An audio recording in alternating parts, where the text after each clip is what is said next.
I start off by talking a bit of nonsense, which gets the people out there in the corridor the feeling that the session has started, and that makes them coming in. We have a number of plenary sessions in this conference, as you have seen. There's one called the closing plenary, and there's one called the opening plenary, and we had a plenary on middleware yesterday, and this plenary is the plenary without a name, because nobody could really think of a name. I think it's the plenary about novel things.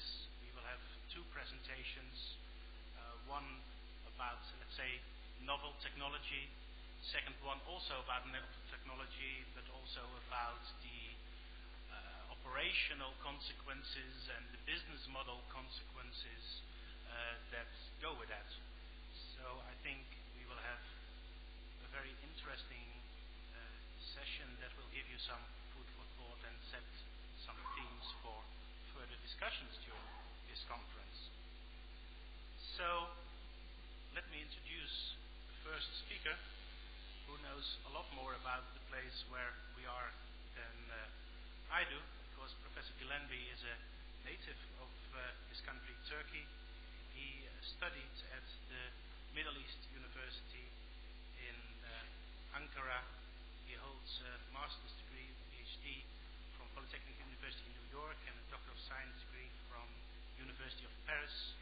He has been awarded many honors, including honorary doctorate of University of Rome. He used to be a professor and chair of electrical and computer engineering at Duke University. Currently, he is professor of computer science and electrical engineering at University of Central Florida in Orlando. Sounds like a nice place to be, where he's also director of the School of Electrical Engineering and Computer Science. And his research interest, his technical interest, are very varied, span map modeling and simulation and computer systems and networks and neural networks. And he's going to talk about, I forgot to ask him exactly what the title of his presentation is. It is either cognitive routing or cognitive routing in large-scale networks. Professor Gilenbi. Thank you.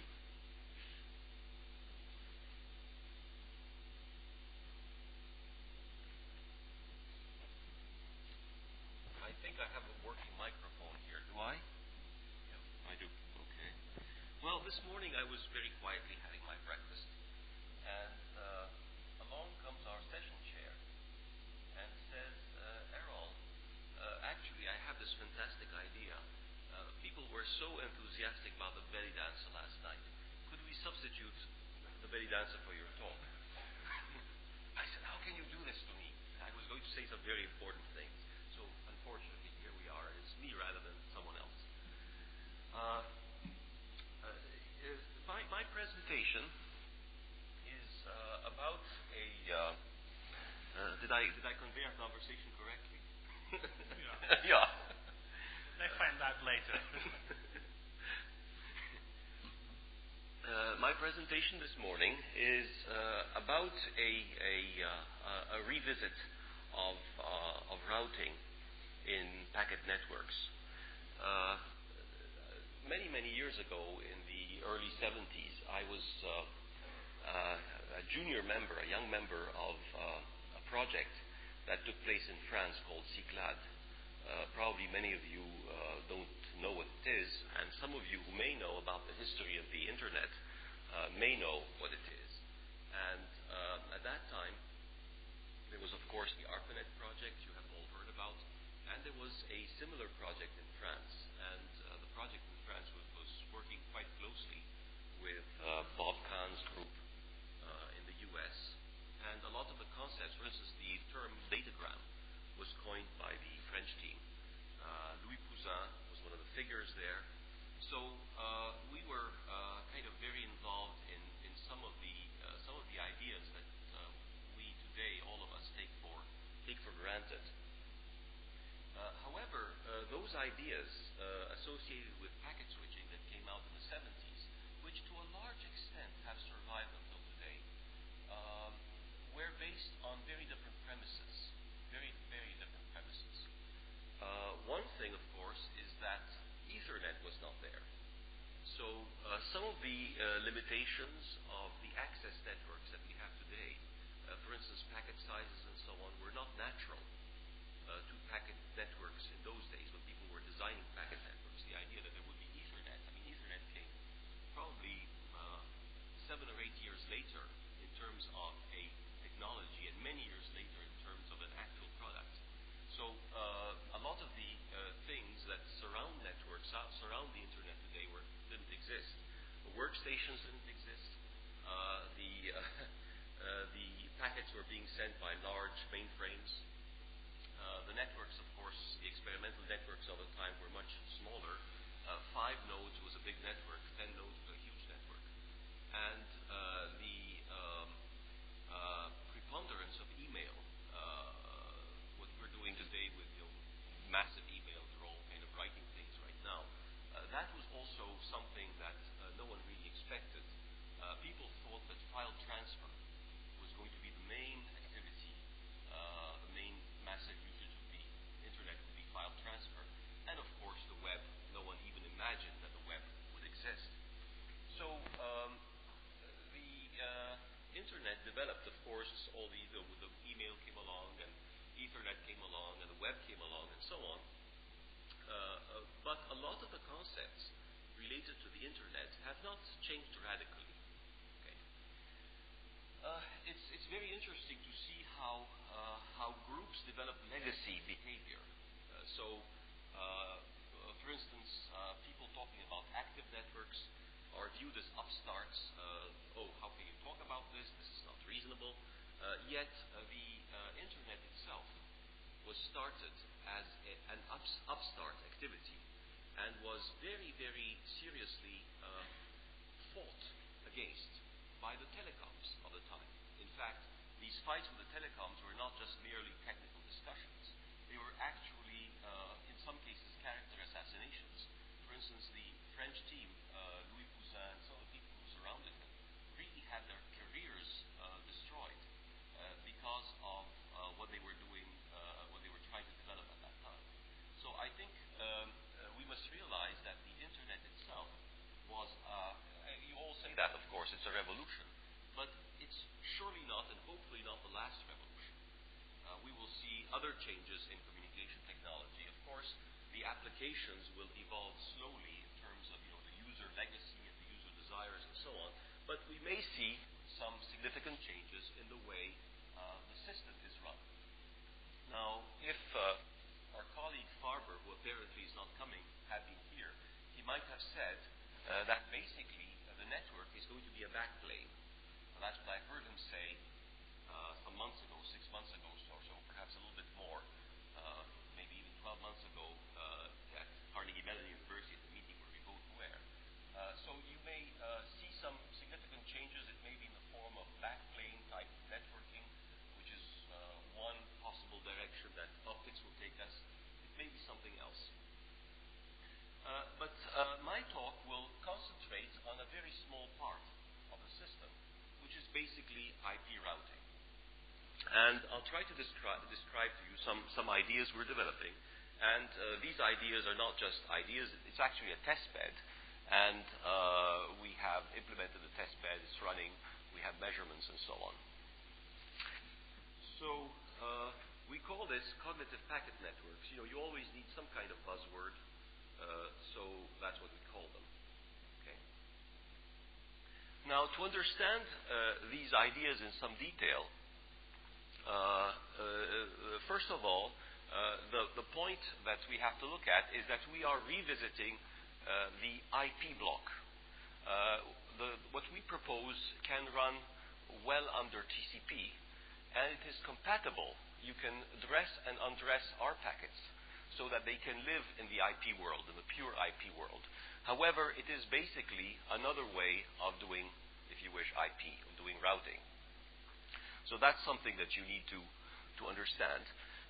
Now, the routing algorithms we use are based on neural networks. That's another point that's kind of important. And there are some reasons for that, which are not just a matter of, well, we use neural networks rather than something else.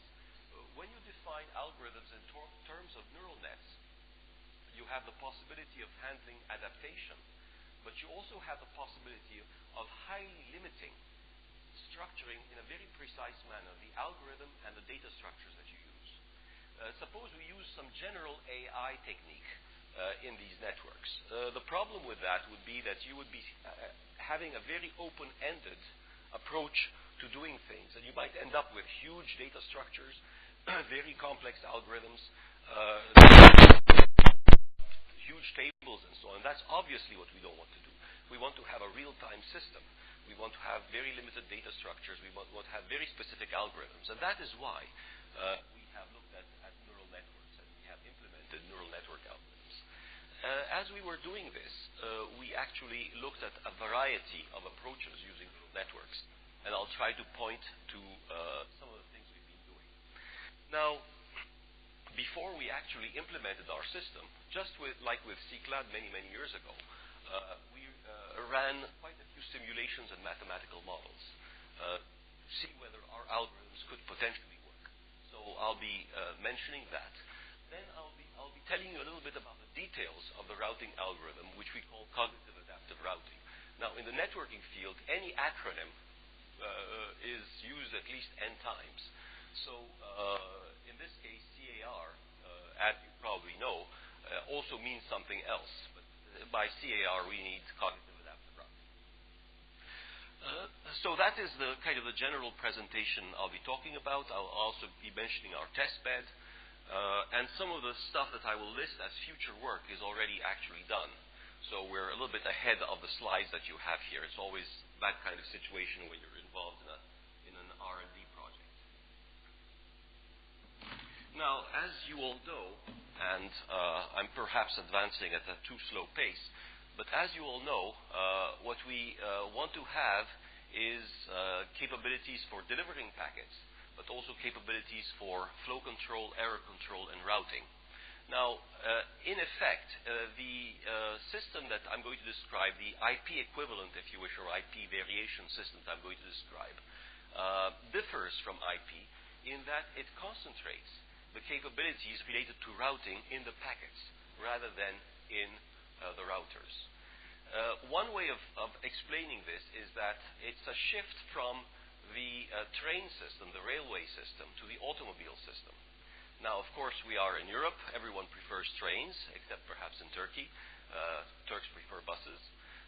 But basically, if you can think of the IP routers as being switching centers that you have the trains coming along, they're the packets, and the trains are sent off in a direction by the switching centers.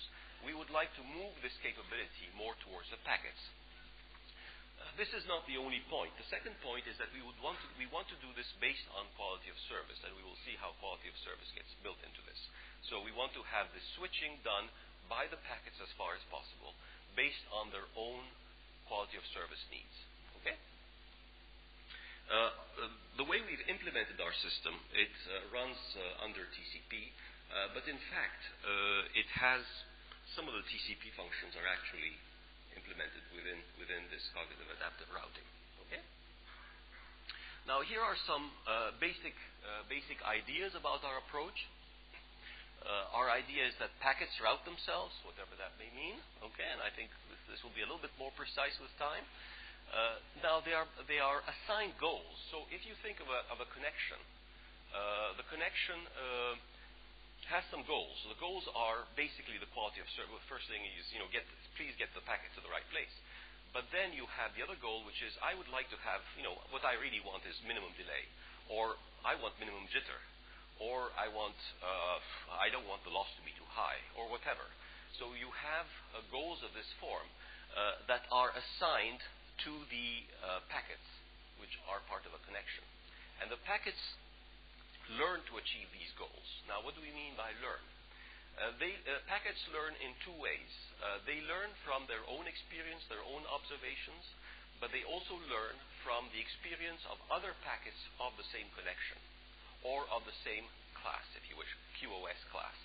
So this learning is, say, the first packet that enters the network is very naive. It doesn't know anything.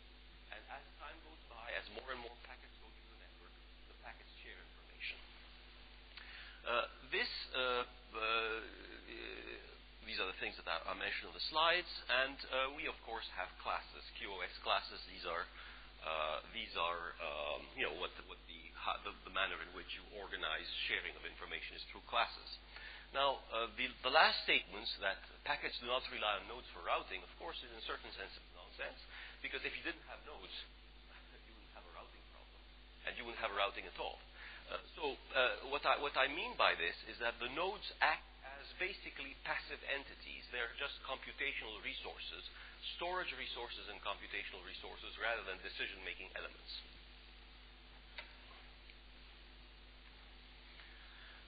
This picture is just kind of a standard stack, and the point is just to show you where our approach stands. It's really at the network level, but it also goes a little bit into the transport level. I think I will skip the next few slides, which are just tutorial in nature. Just overview of you know, what TCP and IP do. Now let's concentrate on some of the ideas that we have here in our system. Now, don't take this as a literal bitmap of the packet. Just take it as a set of fields. Okay. The cognitive packet that we're talking about has, of course, an identifier for the packet, so that you know which connection it belongs to, the packet number, so that you know the packet, if it gets lost, you can tell people what has been lost, and if it has been received, you can tell people what has been received. Then you have the data. The data is a payload, what it is supposed to carry as a service. I saw the term payload used a bit differently yesterday. Then there are two bizarre terms. One we call the cognitive map, and the second part is the executable code. Now, what is the cognitive map? The cognitive map is a term that is kind of picked up from psychology. It's a representation of the space in which the packet is evolving. A representation of the space in which the packet is evolving. It's just like, for instance, when you are moving around the city, you have some image which is partially correct and partially incorrect about the space in which you are moving. So that is the cognitive map. And then there's the executable code, which is basically what the packet uses to make decisions. Okay, the cognitive map and the executable code. To make things simple.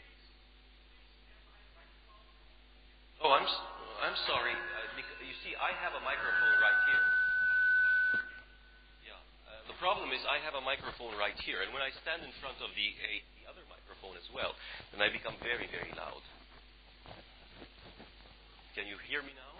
No? Sometimes yes, sometimes no.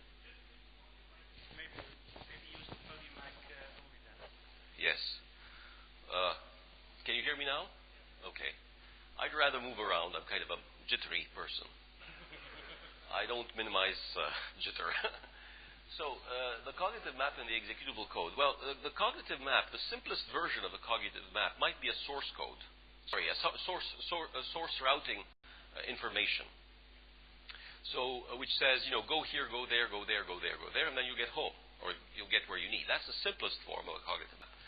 A more complex form would have variations of that, or have a representation which might be incomplete about, you know, the route, or perhaps even no information at all if you don't have any. Okay. A router, on the other hand, is reduced to a minimal representation here. You have, of course, your input and output queues. You have a processor, a CPU that, you know, serves your purposes. And you also have mailboxes. Okay, that's the mailboxes is the little additional thing that the glitch that you have there, the additional thing beyond just input and output queues and a CPU. And the mailboxes are basically the way we organize them is they're organized as stacks, as LRU stacks. The mailboxes contain the information that the packets share in order to pass information to each other for the routing algorithm. Okay? Now, these mailboxes might contain information about one type of information is you are here, but We know that. And you are in this particular node. You have this possible output link, okay? And if you take this output link and you're headed for that destination, this is the delay that we expect that you will incur. So this might be some kind of information that might be in the mailbox. Now, this information may be smoothed out. That is, it may not be an instantaneous value. It will probably not be an instantaneous value. It will be an exponential average over time, updated as information comes in. And you'll have an LRU stack so that the old information just drops out. So that's something that you might typically find in the mailbox.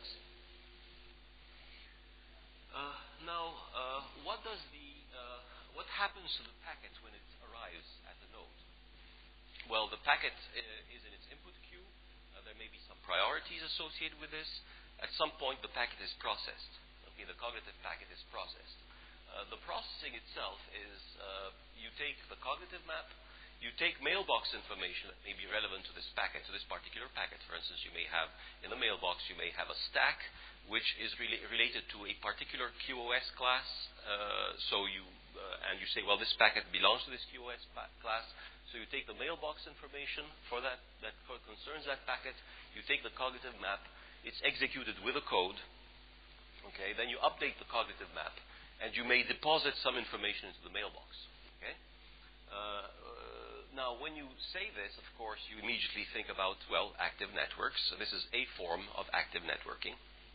But it's a very limited form, very constrained form of active networking, where routing is what is going on. Okay? So this is basically what is happening with the packets. When the cognitive map is updated,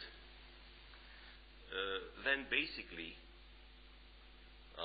what happens is a decision is taken, and the packet is then placed in the output queue that corresponds to this decision. I may skip some of these transparencies, but just to say a few words. The basic model that's being used in the decision-making algorithm is a neural network with feedback loops, with internal feedback loops. This is called, in neural network parlance, jargon, this is called a recurrent... You can't hear me. Okay. I think you have to limit your jitter and stay behind. Yeah, QoS is so important. Minimize jitter. So in neural network parlance, this is called a recurrent network with feedback. And this kind of network, the random neural network, is as it's, the term random stands there, is a probabilistic neural network model. But this does not mean that there is any Monte Carlo computation going on when you do the processing of the algorithms. The only thing that happens actually is that you're calculating on real numbers, or integer approximations to real numbers. So all the computations give you probabilities, and your decisions are based on selecting, say, a neuron value with the highest probability as indicating the decision you should be taking. So the computations are perfectly deterministic. The fact that it's random is just the underlying mathematical structure. It has nothing to do with, say, running Monte Carlo simulations or anything like that. But it's a recurrent network.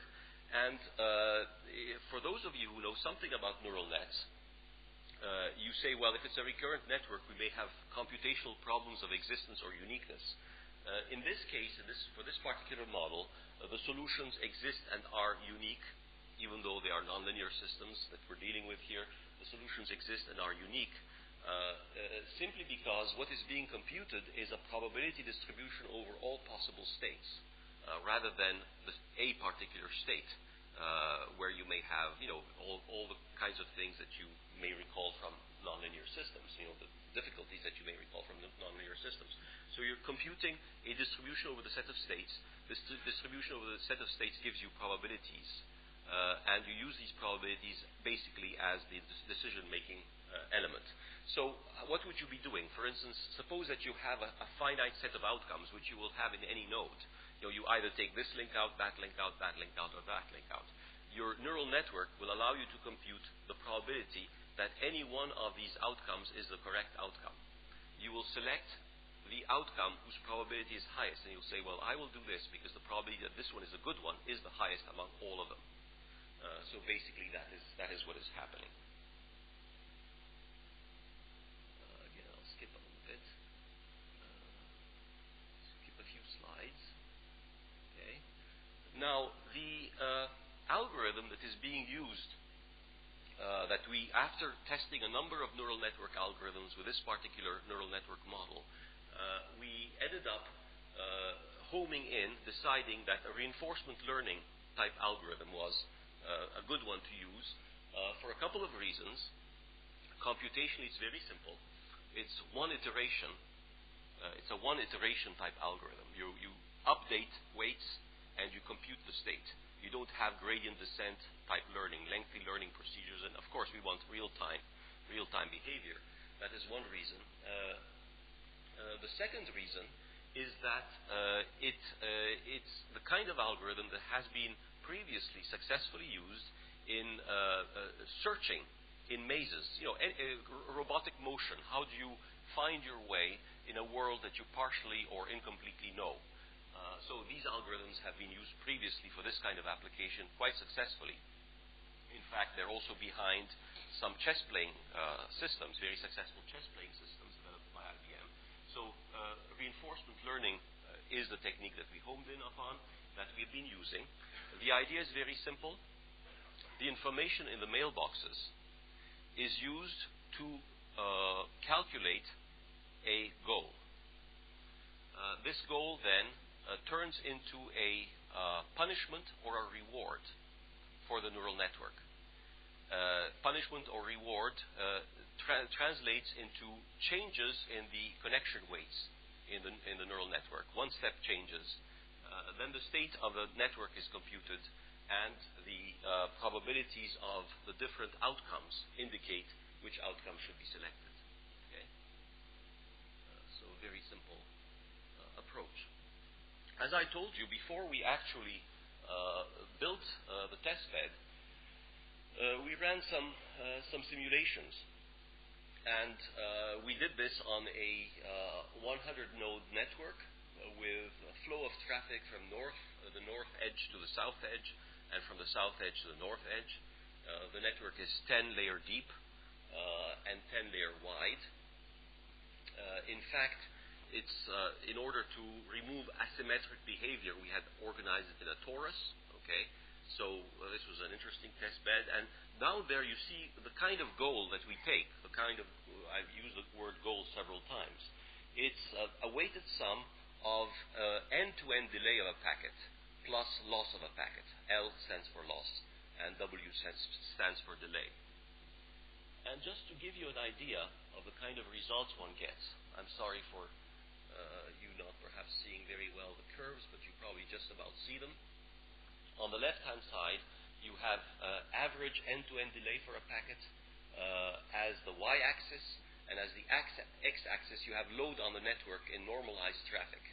On the right-hand side, the y-axis is loss, and the x-axis is again the load. So basically, the top curve, now in this case, the algorithm is completely decentralized. The packets are running the algorithm individually at each node as they visit the nodes, very much along the things I've indicated to you. The top curve for delay, the upper curve for the delay, is actually the shortest path algorithm that's running, that we're comparing against, and the bottom curve is the adaptive decentralized algorithm. Okay. Now the goal of the packets is to minimize delay, and what you're seeing is that the packets are beating the shortest path algorithm quite easily when their own goal is to minimize delay. On the right-hand side, you see the price they pay.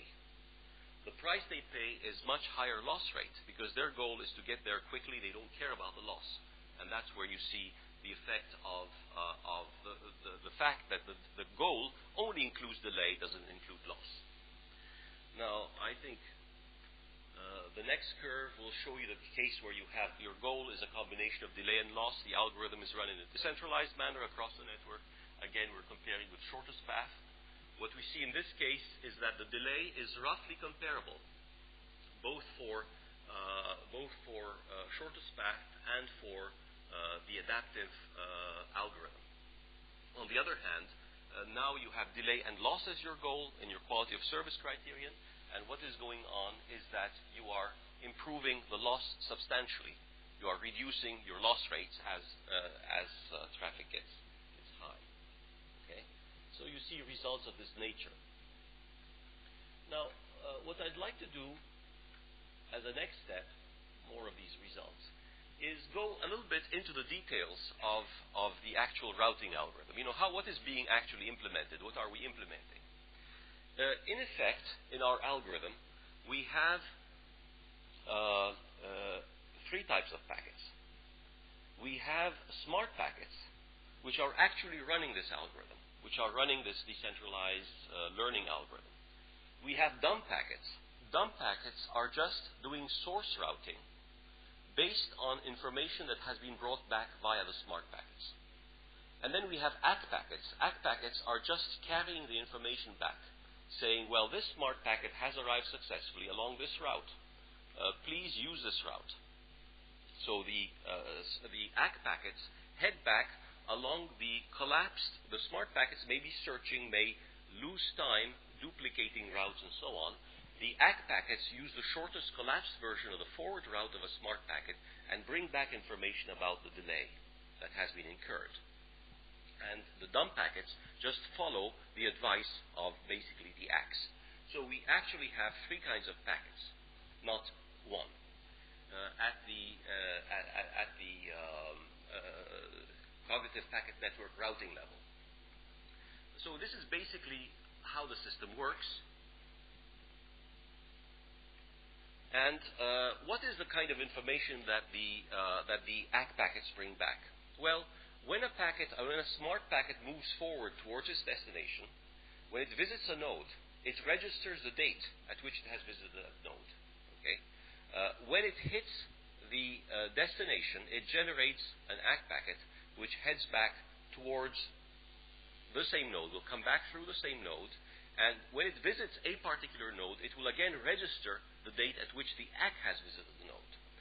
The time between the visit of the smart packet to that particular node and the return of the ACK packet to that particular node, basically divided by 2, is the simple estimate that we use for the forward delay.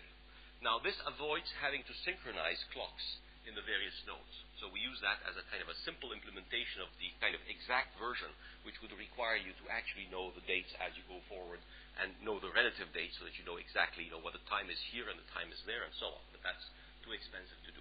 So basically that is the information that's brought back, and it's also the information that's stored in the mailboxes. I'll skip a few more slides just to stay within my time. Now, what is interesting, one thing we have discovered both experimentally and in terms of the simulation, but also in our implementation, is that it's not such a good idea to have too many smart packets. In fact, when all packets are smart, they're not really taking full advantage of the successful ones, because a lot of them are doing more and more trial and error. They're learning from each other, but still doing more and more trial and error. If you have a small fraction of smart packets, then the dumb packets actually end up using the information from the most successful ones. So you get better performance, better end-to-end delay, better loss performance if you have a small fraction of smart packets. And in the testbed experiments that we have done, we have discovered that if you have something like 15% smart packets compared to the total number of payload packets or dumb packets that you're circulating, then you get as much performance improvement as you would like to have. Less than 15 or 20%, you don't get the right kind of performance, but more really doesn't provide you with anything very good. In fact, it can also push you towards worse performance. So that's one thing that we've seen. We've looked at, of course, best case, worst case behavior and so on, and a lot of our studies have, of course, also addressed the issue, as I showed you initially, the issue of how this compares to conventional shortest path routing.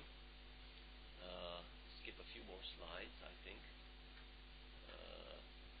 Okay, now our test bed, the way we've implemented this is everything has been written in just by a modification of the Linux protocol stack. So we have a bunch of workstations, basically, which act as routers. And these workstations have a modified protocol stack, which includes the CPN, this Cognitive Packet Network Protocol. And this has now been running for some time. We've also looked at a system over ATM. And currently, a lot of the experiments are being run on this testbed. Now we're moving to a much larger testbed. Now, because of the simplicity of our routing algorithm and of the software that's involved, in fact, we have recently replaced these workstations by a single board router, just a very small PC-based single board router, which appears to work quite well and serve the purpose. All the connections we have in our testbed are Ethernet point-to-point connections, because that's also simple and cheap. And this is what our larger testbed looks like, except that there are 32 mini routers, simple routers involved. And currently we're setting up a system where our testbed is connected to both an ISP. In fact, I was emailing back and forth with respect to some orders of equipment for our, for extending the testbed. So we are going into an ISP. We're going directly into an ISP, directly into the university network, and we're demonstrating that the algorithm works in a heterogeneous, basically the CPN testbed works in a heterogeneous environment. And that's kind of where we're headed to. This is a special purpose CPN router, basically providing both ATM connections and Ethernet connections and so on. So I think I will probably stop there. I don't think there's much point in going into the details of the software and all that stuff. Let me conclude, because I think my time is also well up. Here is what we have done. In fact, the last point is a little bit past history. The testbed architectures are implemented, and in fact, on my laptop, but I didn't want to modify my slides. On my laptop, I also have measurement data about how quickly the network adapts and chooses the best routes and so on. They might have been fun to show. If anyone wants to see them, I have them right here, and I'd be very happy to show you some of the experimental runs we have. Thank you very much.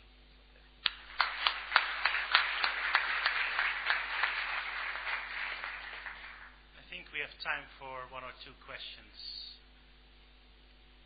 Who can I give the floor? Yes, Gisela. There's a microphone coming. Wait a minute. Now it's my turn not to hear you. Just one short question. Should Cisco be nervous? Should what? Should Cisco be nervous? Well, I think any sensible company needs to be nervous. Look at what happened to digital equipment. Look at what happened to a lot of the, look at how, for instance, IBM dropped out of the networking field. I think the world is a world of ideas, of changes.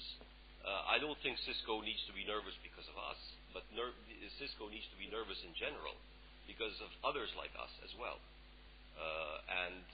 But Cisco typically has a knack at acquiring technology in an opportune and opportunistic way, and that is probably much better than the approach that IBM had taken years ago of trying to make everything in-house. That's one of the things that led to IBM's demise in the networking area. So my answer is yes, of course, in general. If you are on a leading edge technology, if you're a researcher, you are nervous, you have to be careful and work hard. And if you're a company, it's even harder, I think. Okay. Any other questions? Yes. Here in the middle.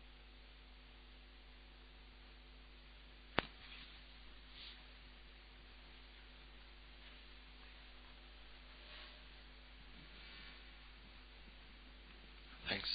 What is the size of your cognitive header compared to the payload and compared to the usual header? Yeah, it's very small. It's within fairly small, within 100 bytes. The overhead, of course, exists. I mean, you don't get anything for anything. And we've replaced the routing tables with some overhead, and you're perfectly right in indicating that. And I've already indicated that there is this overhead. The overhead is relatively small, not just because of this header issue, that's not very large, but also because the smart packets are a small fraction of the total packets. Smart packets, initially we thought that smart packets would carry payload, and then we quickly realized that it wasn't worth it.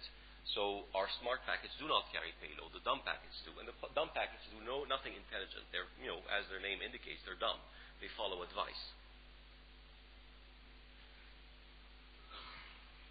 I see. Final question over there.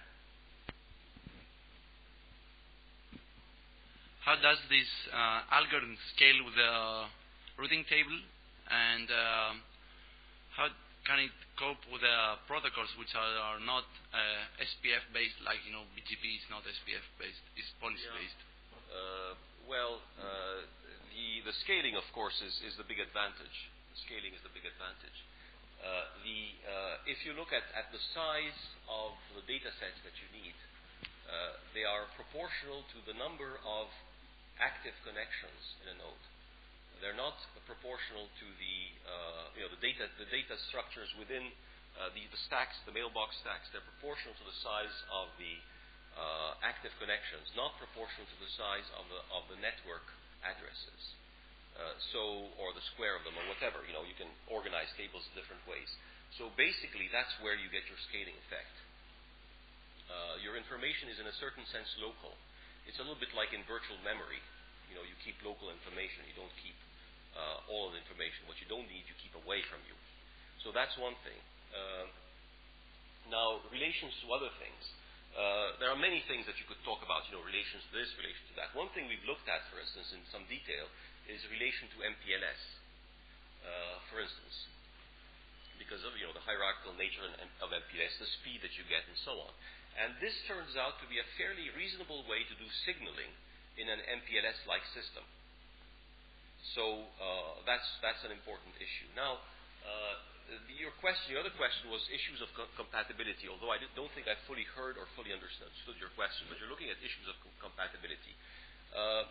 What we are trying to achieve in our test bed is full compatibility with TCP/IP, so that our packets can seamlessly go between CPN architecture and a TCP/IP environment.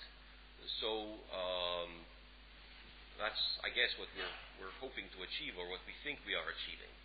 I don't know if I've answered your question, but that's, our demonstration is basically an issue of compatibility, and still taking advantage of the routing algorithm within the CPN framework.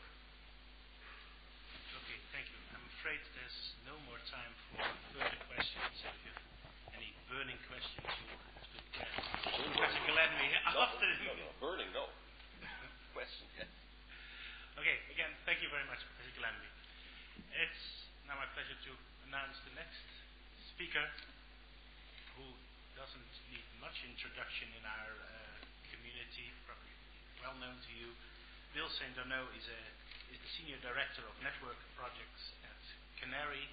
Canary, as you all know, is the research networking organization in Canada, and I guess that we can say that Canary is the world leader in research networking in many respects, capacity, the introduction of optical networking in the research networking environment, and now also in the development of new business models that go with that. And that is exactly, I think, what Bill is going to talk about, also looking into the future. He has already won the prize for the longest title in this conference, because he called it the ongoing critical role that universities and research centers have in the development of the Internet. Bill St. Arnaud. Thank you very much, Carol, and thank you very much for inviting me to this conference and to this beautiful resort spot here in Turkey. I've never heard of it before until this conference, and I was very pleased to see what a glorious spot this is, and so huge. It just amazed me. Now, seems to be hung up loading here. Is there too many slides? Or while we're waiting that to load, for those who are not familiar with Canary, we're very basically the Canadian equivalent of Internet 2 in the United States. We are a non-profit private organization. We're funded by the Government of Canada, but we operate at arm's length, much sort of like Dante and other research organizations around the world. We're still loading here. While we're waiting for our good friend Mr. Gates to load my PowerPoint, let me just give you a short analogy of what we're trying to achieve with our research program and with the business models that Carol alluded to. Some of you may remember, some of you got some gray hair like myself and a gray beard, that in the 60s, computing was very much a central organization, mainframe type atmosphere. In the 60s and early 70s, computing was a big mainframe computer. Okay, we're getting some business here. That was, controlled by a central administrative organization. And to change, if you were an application developer or a user, to make modifications or changes to the software, you, of course, had to go and bend a knee to the MIS department to ask them to make changes and so forth. And computing was very much a big computer with dumb terminals at the edge and so forth. And the control organization, the center, made all changes, decided what were the priorities, and so forth. But then something interesting happened. About the early 1970s, the mini computer started to become on the scene. And where did that first was adapted? It was in the research and university community. And what did the mini computer do? Well, it empowered the application developer, the researcher, or the scientist to have their own dedicated computing resources for their specific application or experiment. Now, the first mini computers, the PDP-8s and so forth, were actually quite primitive compared to the supercomputer or the mainframe computers of that time. But their unique advantage was that you could dedicate these computing resources to a specific application, and you could make the changes as you saw and as you needed from time to time. Well, we see telecommunications and networks in that same vein. Today, the telecommunications world is dominated by very much a central managed type organization, and that you have to, make requests, you have to pay, you have to wait to have any changes made to the topology of your network to support new applications and so forth. And one of the challenges we face in the university and research community is that we're seeing some very high-end applications called grids, and another variant of that we call e-science, where we're going to need huge high-bandwidth pipes for periods of several months or weeks to support some of these very high-end grid applications in high-energy physics, astronomy, and so forth. And that type of model, we think, is going to be very difficult to work with. But what we're seeing is now that many universities and schools in Canada, the United States, and elsewhere around the world now are acquiring their own dark fiber. And some are now even in the process of, we're working with them to acquire wavelengths. And we're seeing that the network now is going to be owned and controlled by the user, much like we saw with the mini computer.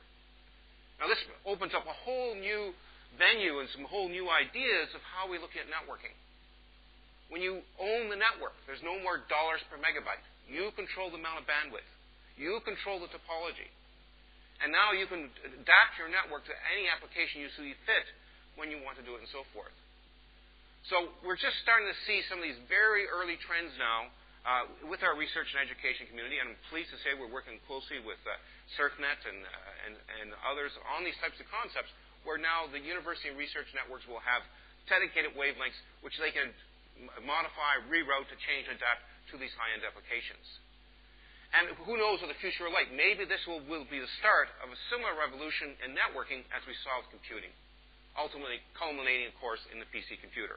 So that's sort of the theme of my talk, is we think that the university and research community has still a very, very critical role in these new evolution of networks. In the 1990s, there was general consensus in North America in particular that our role is limited, that the Internet's going to be commercialized, which happened, and so forth, and that the role of the university research community was going to be very limited in terms of the future evolution of networks. Well, we think otherwise. We think that this is the community that's going to spawn new revolutions and new concepts. Some of you heard from the previous speaker in these network architectures. Now, I'm going to skip through quite a few slides. There's a lot of development work, and we have several teams involved in this in Canada. I encourage you to go to both our websites. The second one, the CNET3 site, probably has more of the technical information. And we're just finally putting up, it's always the last thing that gets done on these projects is the actual website. But you can come now next week and see our website on our wavelength disk drive project and our optical BGP protocol development. So the outline is the message, which I sort of just conveyed to you, what Canary is. Existing is just a status report on our CNET3 network. And then I'll talk about some of these things on dark fiber networks for universities and schools and where we think this may evolve to, in our view, of this new empowering of networks as we saw in the computing world as well. So, as I say, just sort of repeating myself here, we're seeing these new concepts evolve, as I mentioned, where the customer, initially the research networks, but we hope eventually to universities and even the individual application developers and researchers will have control of the network. They'll have their own dedicated wavelengths or channels and so forth and can construct network topologies on the fly and so forth. And I'm very pleased to say that we're working with Internet 2 and SurfNet and our own networks and looking at some of these types of network developments. We'll skip that slide. I talked about that. Just to give you an update on the CNET3 network. Of course, that network's been operating since 1998, and we're quite pleased with it. It's an IP over DWDM network. It's a mixture of number of wavelengths. We have a total of 8 wavelengths, but in the core of the network, we're only using 2 wavelengths. But out to Newfoundland, for example, we have 4 wavelengths, and we have an additional set of wavelengths to give us restoral and protection path.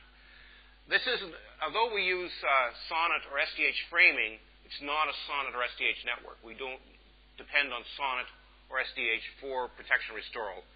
We just use that for framing on the wavelengths, and all the restoral and protection is done at layer 3.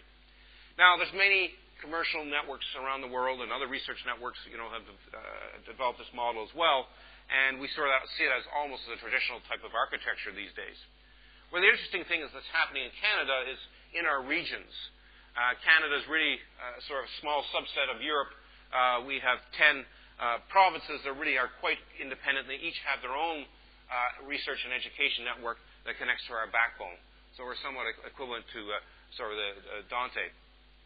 And it's in these regions where some of the exciting stuff is happening now and where we're seeing some of these concepts being developed. For example, on the far right of the map there from Newfoundland, that's a 1,500-kilometer dark fiber facility that was provided by the local telephone company, but only on a 3.5-year lease. But the interesting thing there, we said we had a real fight. We convinced the telephone company in Nortel to say, let's take your Metro DWDM product and use that in the long haul. And at first nobody said, oh, you can't do that. You have to use the more expensive stuff. But we convinced them that we can use this much less expensive DWDM technology that's designed for the metro area and use it in the long haul. And that's worked quite successfully. So there we have 4 gigabit Ethernet channels, native, no SONET, no SDH, running from Halifax to St. John's. And it allows for restoral protection at the gigabit Ethernet level and so forth. And it works out quite effectively and for about 1/10 of the cost of a normal telephone DWDM technology. So we're quite pleased about that. We just deployed the same technology to Charlottetown. That's about 300 kilometers. And now in Quebec there, many of you have heard the Quebec universities have been building their own fiber network. That's just about completed. There's just the last segments that are being deployed now. And there the universities will have their own fiber network and they're deploying their own optical networks on their own fiber. So they own the network for the next 20 years. And how they achieved that is they built the network in partnership with about 6 carriers and fiber construction companies. And so by what we call a condominium fiber network, by collaborating with a number of carriers and all sharing the cost, rather than being a customer of a carrier, you're a partner, it significantly reduces the cost of building these networks. And it's really quite dramatic, and I'll talk about that in more detail in a minute.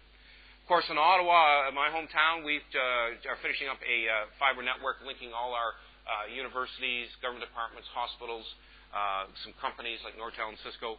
And again, it's a very, very low cost is what we discovered, is that fiber is actually quite reasonable if you get a number of people to share in the cost. The big cost of fiber is the installation and the construction.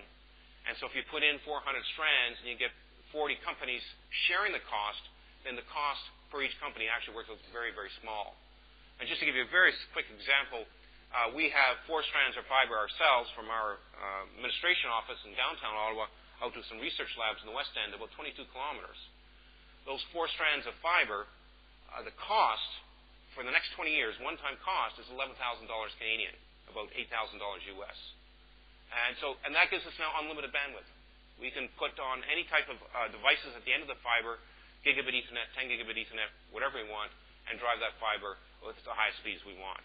And there's an annual maintenance cost of about $500 US per year. But that's the big thing we discovered. These costs for fiber are very low when you have a lot of people partnering. In Alberta, for example, they've also got a dark fiber network of about 400 kilometers.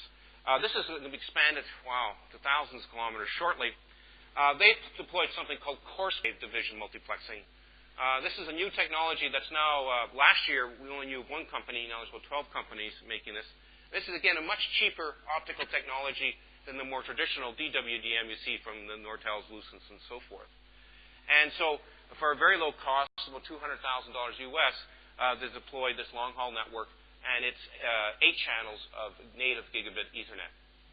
Now, it's quite interesting. In Alberta, the government there, which is probably our most right-wing conservative government, have announced a major program to deploy open fiber to every community, to every school, to every public sector building in that province.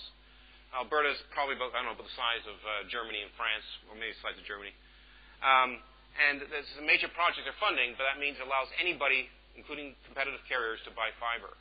And as part of this package, every school, every university will get free 6 strands of fiber, leading to major hubs in the 2 big cities, Calgary and Edmonton. So again, a very forward-looking approach in that program. Finally, the last major initiatives in BC, they just received their funding, and they'll be announcing this shortly, but I'll give you a little sneak preview. They will begin also building dark fiber networks in partnership with a number of carriers to hospitals, schools, and universities. But they're also working with a number of cities and with commodity internet providers to build internet exchange points throughout the province.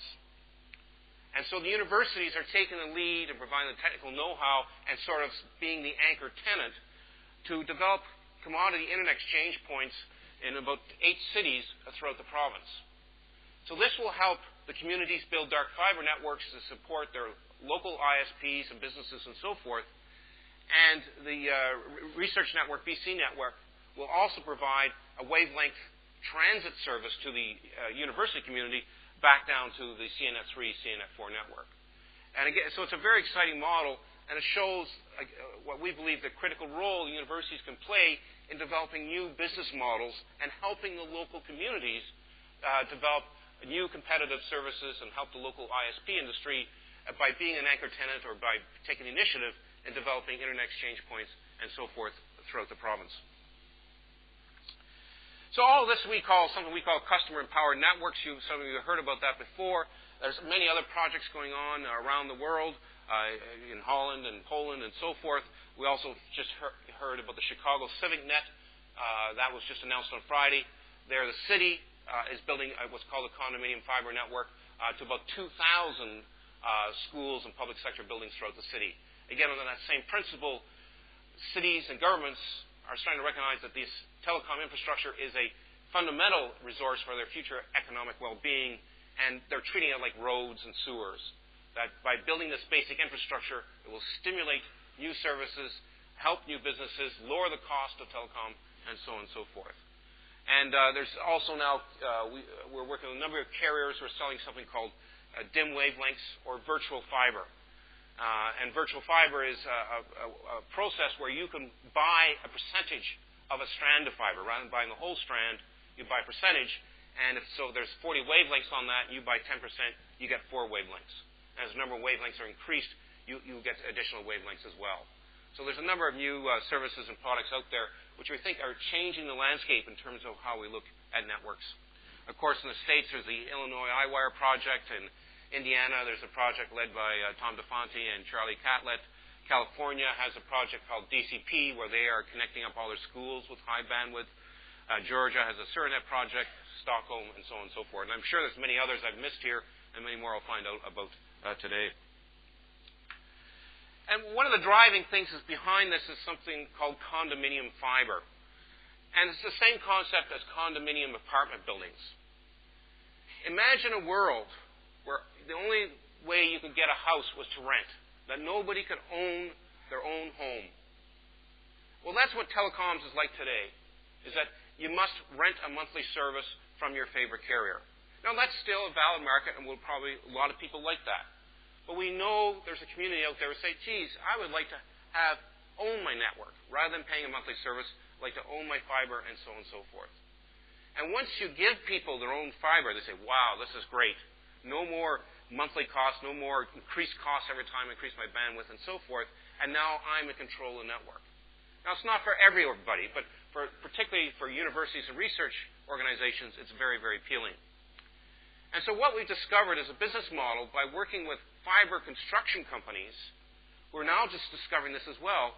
We can build what we call condominium fiber networks.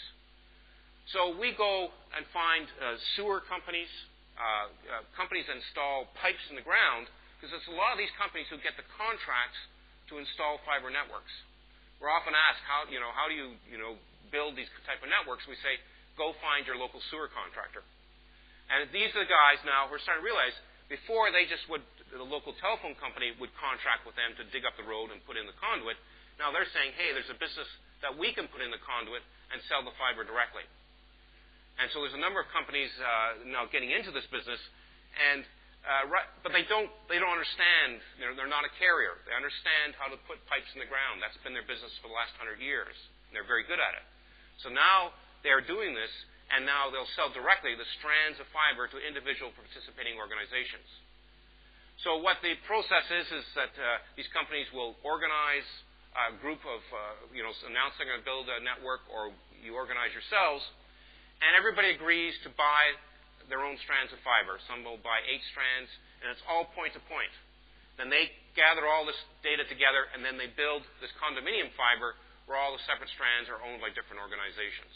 And this is what really significantly reduces the costs. In the past, a carrier would put in, say, 96 strands and would use only 4. And so the whole cost of that construction would have to be paid by the customers of those 4 strands of fiber. Well, with a condominium network, there's so many more people who are sharing the cost, and the cost then drops for each additional participant. And the more participants you can get in, it's really quite significant how the costs are reduced. And then each customer is responsible for lighting up the fiber themselves. So you can use ATM, you can use gigabit Ethernet, you can use whatever you want. It's totally up to you. And if you want to change the bandwidth, you just change out the transceivers at the end of the fiber.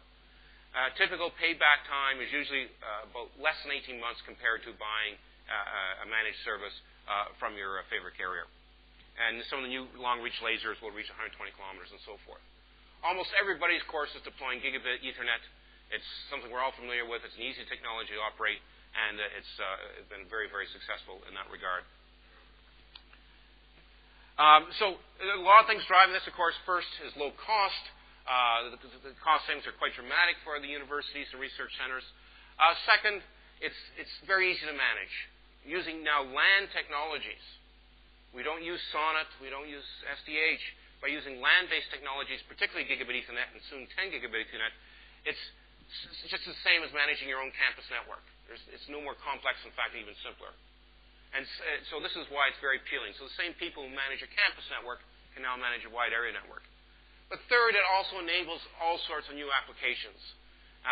We're running HTTV, outsourcing servers, particularly at our schools. But a simple application is IP telephony. Now, particularly for our schools, we talk about distance education, telemedia, multimedia, and so forth, all great stuff. But one of the biggest revolutions was putting a telephone on a teacher's desk. Teachers normally don't have telephones on their desk. But with dark fiber, the school boards now can put an IP telephone on a teacher's desk. And the teachers just love this. Now they don't have to run down to the principal's office. Now, Johnny's, they have to call the parents. They can do that right from their desk and so forth. In fact, some schools even put in free telephones in the hallways for the students to call other students in other schools. And the beauty of this is that there's no additional monthly cost, because you just have to pay for the IP telephone itself, and since you're running a gigabit Ethernet network over dark fiber, there is no additional monthly cost. So simple things like this that make it very appealing to schools in particular. And one of the more important things is that these dark fiber networks allow universities and schools access to many more competitive service providers. Most of the dark fiber networks are constructed so everybody buys fiber in a star configuration, and all the fibers terminate at a internet exchange point or a carrier hotel. Rather than waiting for a carrier to build a network to the institutions now are building networks to the carriers. So if you build and own your own network to a carrier hotel or internet exchange point, then you have a choice of many service providers, large and small. However, if you wait for them to build a network to you, there's only a very few carriers who have the financial resources to build out large, extensive fiber networks. So your choice of carriers is going to be much more limited if you just sit there and wait for them. However, if you take the initiative, then you meet all these small ISPs, the ones who don't have the billions of dollars to build out these fiber networks. And so you have a much greater choice of services, web hosting, caching, and so on and so forth. And that's the other big attraction of these networks. Here's, again, just a Quebec University condominium network. The red lines were built about 2 years ago. The black lines have been finished. The yellow lines are just, I think the yellow actually is mostly completed now, except for the one going over the hull. This is a territory probably 2,000 kilometers wide from across that map. As, you know, we have some big distances in Canada, as you well know. But the cost of this network, for the fiber alone, forgetting about the optical technology, was about $3 million US. Slight variations and so forth. And again, how they achieved this was rather than one carrier building a network, 6 carriers got together and said, well, same thing, if we build a condominium network, we can all share the costs. And so the universities were invited to participate, and in some cases they took the initiative, and this is how they partnered in this deal. And the other thing they were able to do now, since the universities were treated as a carrier partner, they got 6 of the strands, they were able to do what's called swapping. So, for example, in fact, what the universities paid for half the strands on the upper right there, that big yellow triangle, and were able to swap strands on that network for access to other network facilities throughout the province. And this is how they've built out the network. They're now just deploying their optical technology, and they're working with vendors to look at what type of optical repeaters and so forth they'll deploy in this network. But again, it shows the very low cost. This is one-time cost for the next 20 years, and now they're not constrained like future government funds or budgeting or whatever on how they'll build this network. And in fact, they're extending it out to many other now community colleges and so forth.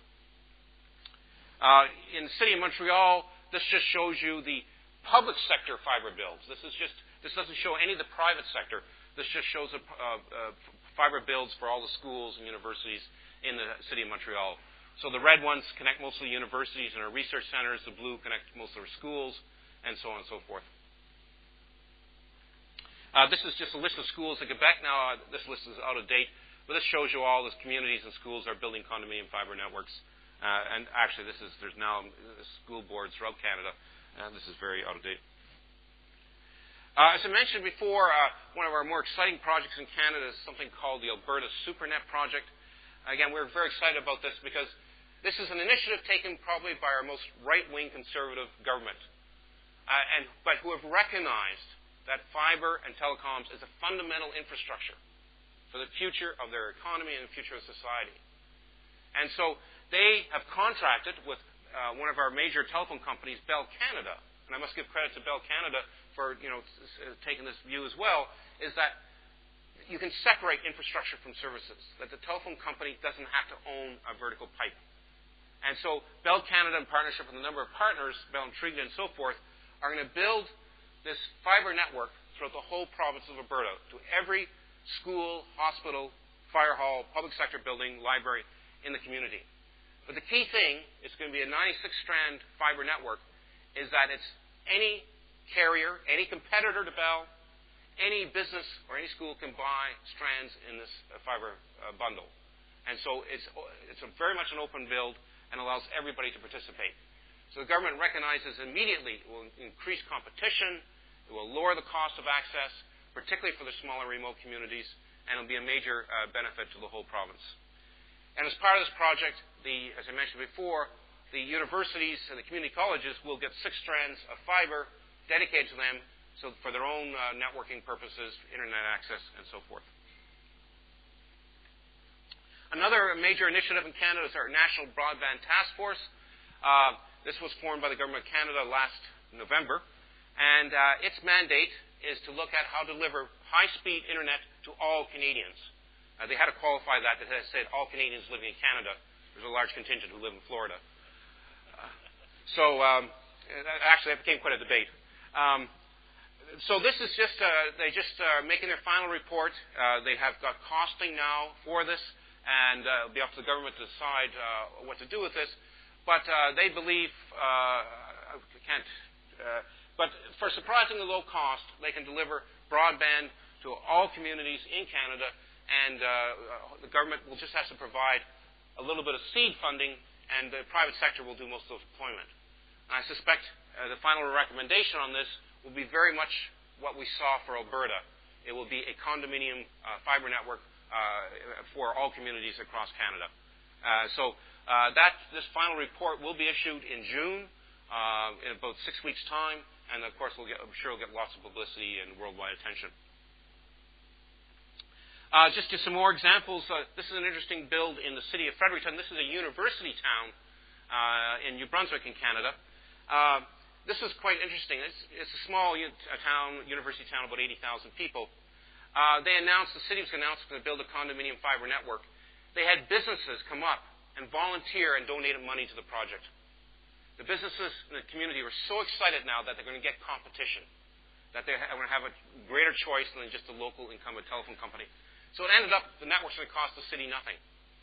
But a neat part of this project, and this is the fiber network here, is that they're going to put 802.11 wireless nodes on street lamp poles, but every 300 meters throughout the town.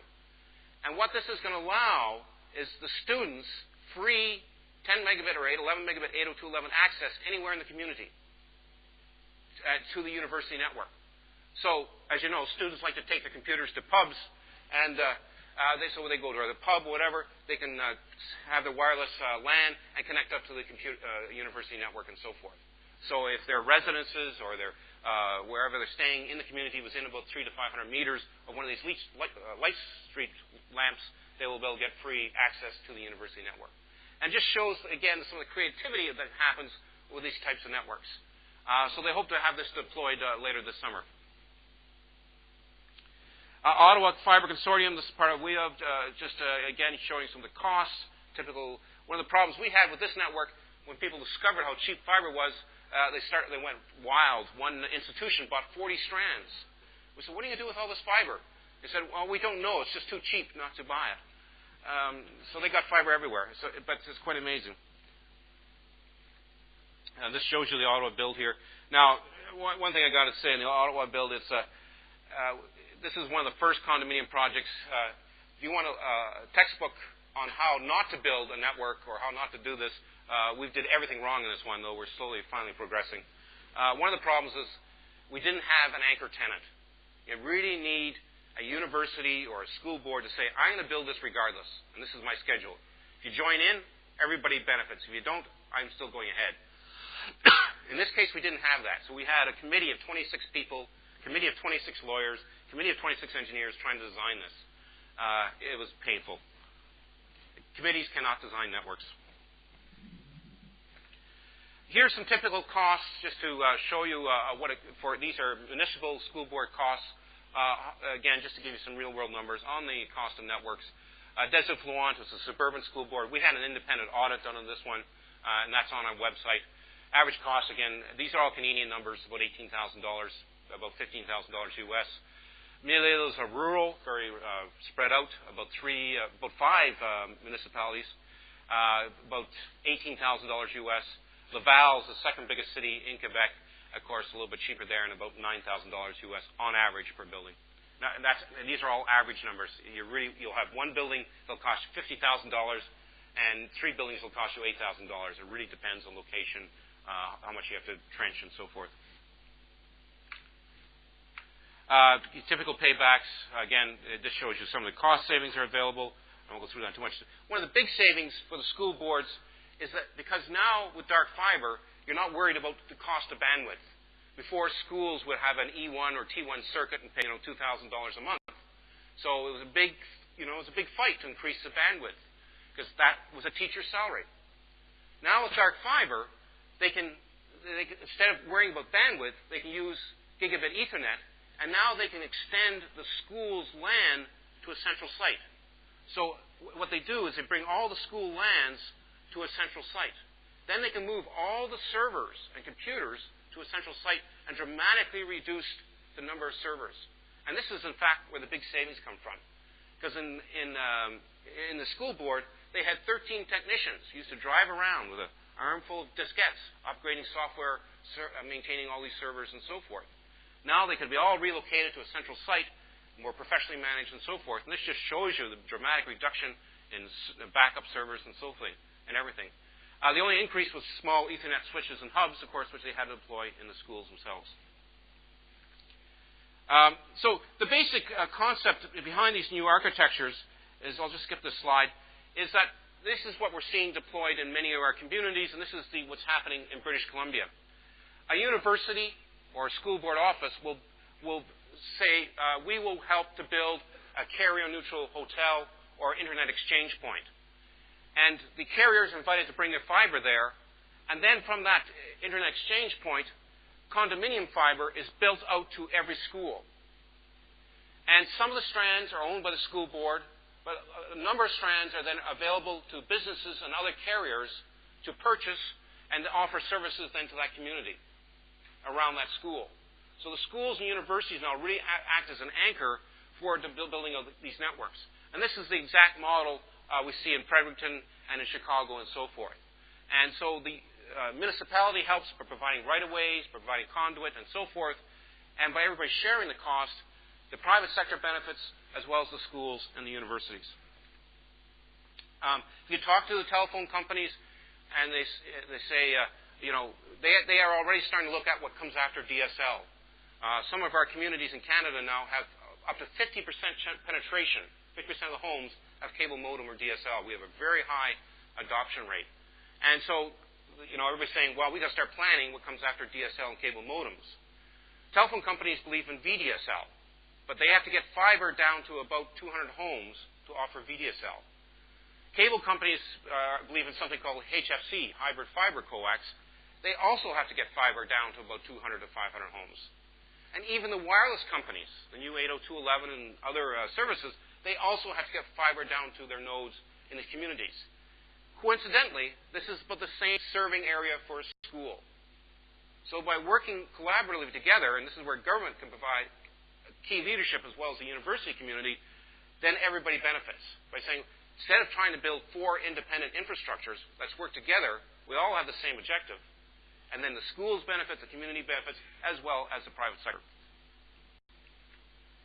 Now, I've been talking a lot about fiber and fiber in the community, and once a university or school gets fiber, they just love it. Nobody ever wants to go back to a managed service.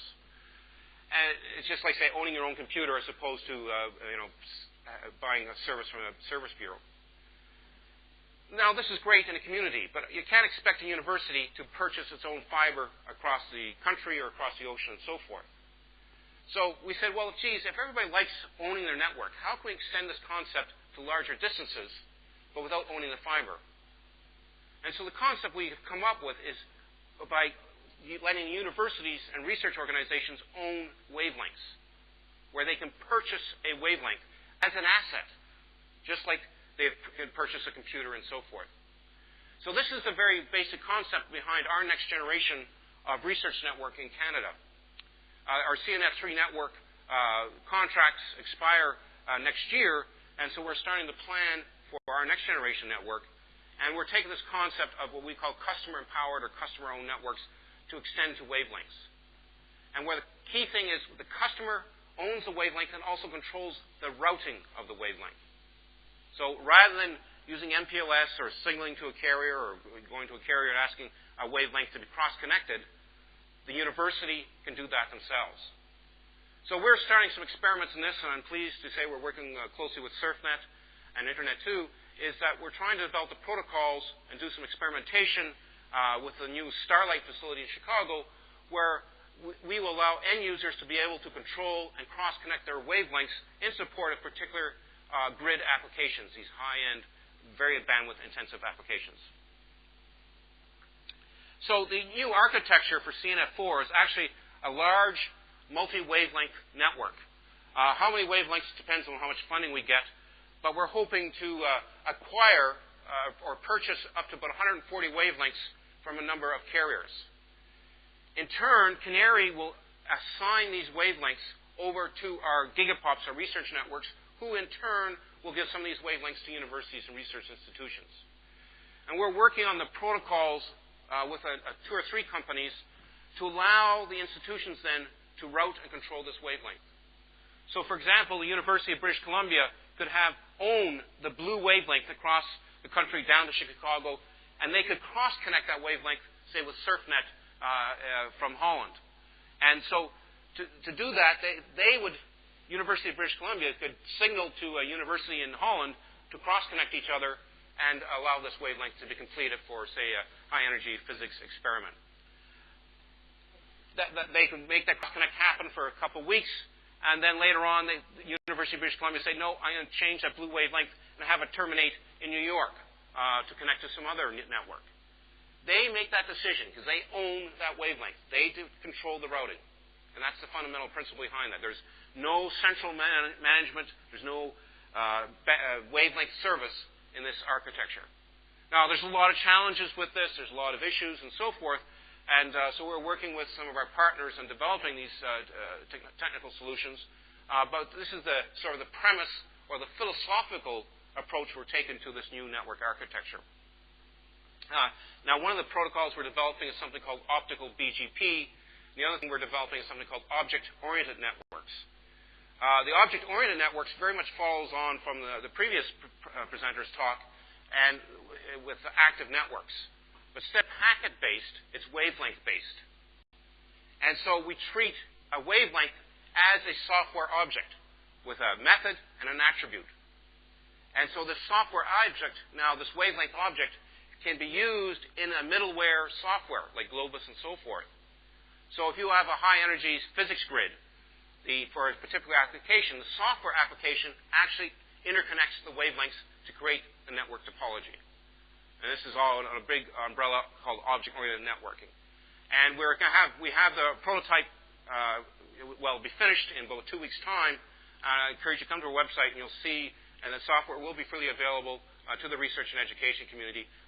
You'll see this whole new approach of treating networks and network links as software objects. And it completely changes your mindset of how we think about networks. 5 minutes left. Okay. The other thing we're working on is another extension of grids, something we call e-science. We believe it's important to also bring in our schools in a lot of these high-end research applications. So we want to extend some of our grid projects to our schools. This is something we call e-science. And how we're doing this is, like Internet2, is connecting up many of our education networks to our backbone. And what it does, it allows our researchers access to the computational resources at our schools. Now, this is very much based on the concept you've heard for SETI at home, where we're using millions of computers scattered around the world to search for signals from extraterrestrial intelligence. Well, there's a whole bunch now of what are called peer-to-peer applications that are taking this concept and are using the thousands of computers at schools to find a cure for leukemia, to find a cure for AIDS, and many other applications. So we feel this is a great way of getting our schools involved in some very exciting research projects. We have a project, I don't know if I have it here. Well, we have a forest grid project across Canada that's linking huge databases, sensors on floors, resources, and so forth across the country but we want our schools to be part of this. Not just to sit there and absorb and pull down from web information, but to be a full participant in the research project. To really feel that they are contributing to basic research. So they will use their computing resources. We're building distributed applications to use their computing resources. But also, we want them to deploy sensors. Many of the schools are remote areas. And to feel that they are part of these research projects. And this is what we've been broadly labeled e-science. One of the projects we're working on is the University of Alberta is building these high-energy cosmic arrays on school roofs. And this is to detect high-energy, deep space cosmic arrays, cosmic array emissions. And the schools now are full participant in the research project. And this really excites the kids. You know, this is more than just looking at a website or going to a textbook. They are a participant. They are contributing to the research. Now, obviously not all research fields are applicable to this, but for those that make sense, this is a very exciting concept and really gets our schools involved. And boy, does it use bandwidth. Here's just one of these projects. It's called the Neptune Grid. This is a joint U.S.-Canadian grid. It's a big dark fiber network under the ocean off the west coast of Canada, the U.S. It's got undersea robots, undersea cameras, all sorts of neat stuff for looking at fish surveys, seismology data, and so forth. And again, this is going to be accessible to researchers across CNF4 and Internet 2, but also accessible to students. So a kid in a classroom can control a robot, undersea robot, on the ocean floor to pick up samples and so forth. And these are the type of examples of what we call e-science. Here's the undersea grid. This is going to be deployed in, I think, 2004. They still haven't got all their funding, but I think it's going to be they're going to be good for it. Here shows all the types of sensors on the floor, shows the robotic submarines and so forth. Again, all accessible by researchers, well, I guess worldwide for that matter. The other exciting project we have, we're really quite keen on this one. It just got turned up last week. And, you know, there's been some criticisms of research networks that we're not using up the bandwidth. You know, well, this will suck up all the bandwidth you have in seconds. And what we have is we've got 80 SGI computers distributed across the country. And it's to support these high-performance computing, distributed computing applications. And for some applications, not all, where there's a lot of sending back and forth of data, we've speculated that rather than setting up all these TCP connections, and with the speed of light problems and performance problems, the computers treat the network as a disk drive. Networks today are used to send data from point A to point B. Comes on, goes off the network. In this case, we're using our wavelength. The data stays on the network and circulates like a big, big disk drive, a nationwide disk drive. So the routers now act like read-write heads. So a computer, when it wants to send data, instead of communicating with sending up TCP back and forth talk, it writes the data to this disk drive. And it just looks like a disk drive to the computer, so a computer in Halifax. And the data circulates until the computer in BC is ready to read it off the disk drive. And so we're already just at a gigabit of just this one single application of data flowing now around this network. But it allows a much more efficient transfer of lots of data in a high-performance distributed application. And the first application we have is forest fire modeling. And the scenario is when you have a major forest fire in like a dry season in Canada, you need lots of supercomputing resources very quickly to do the modeling. Unfortunately, most forest fighters don't have supercomputers with them. They usually carry water. That's more important. But they need these computing resources. And so by using the computers at our universities and linking them all together, we can quickly do a very intensive computation, a forest fire model, and get the results to them in minutes. But one supercomputer can't do this alone. And so we distribute the problem. And so this is it's a raster modeling. And so the data is constantly circulating. They're all updating each other very quickly. And we believe this is far more efficient than the more traditional many thousands of interconnections between these computers.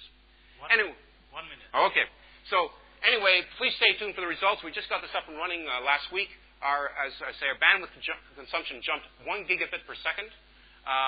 We feel we'll be able to bandwidth very shortly. And we'll need hundreds of wavelengths. You know, carriers are worried now there's a big glut of bandwidth out there. We say, don't worry. This works. We'll suck it all up. And so there's some big challenges here. So Again, this is very much a research project, but for those interested, please come to our website or to talk to me, and I'm glad to send you more information on this project.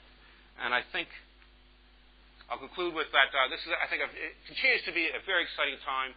And I must say, it's a great pleasure partnering with many of our European colleagues on some of these projects and the wavelengths and so forth. And I look forward to many more future endeavors. And I must say, again, the importance of both governments and universities in their future research networks. Our role is not finished. It's probably just begun. Thank you.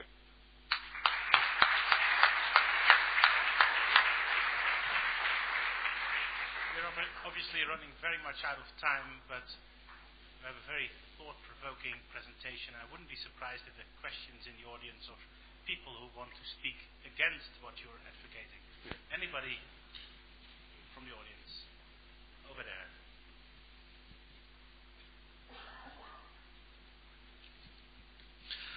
Thank you, Bill, for your brilliant presentation, as usual, I should say. I would like to comment on that because, as you know, we are also trying to do something, having learned from your experience. We have in Poland fiber optics in metropolitan area networks from 1993, and this is that I could fully confirm what Bill already said. According to the putting fibers on the areas between cities, it's a little bit tougher. We are now facing the tender to do that, so I'm going to say that more about in my presentation today. But my impression is that the cost depends mostly on the area that you have to pass. So sometimes it's very cheap, but if you have to pass some industrial zone, then it increases a lot. Also, you have to take into account, and all of you have to take into account, that the price for the right-of-way is also something that we must consider. The basic thing is the demonopolization of the putting fibers to the ground. Just to ask question or asking for comment, I must say that with Bill, there's a real problem. You know, every time we try to develop something in Poland, after some time we say, okay, let's see, maybe Bill have said something about that. And then the guy comes back and say, okay, he already said that. But just to be very much in a hurry, we saw during the tender we are just running that there's one opportunity that Europe can draw some advantage from. We got some offers from very small operators that have small links over borders. It means they put fibers over borders and then can sell you it very cheap. In that way, I think that we can have in Europe an idea of the pan-European network that is constructed with optical national networks but connected with wavelengths on fiber optics that only cross borders.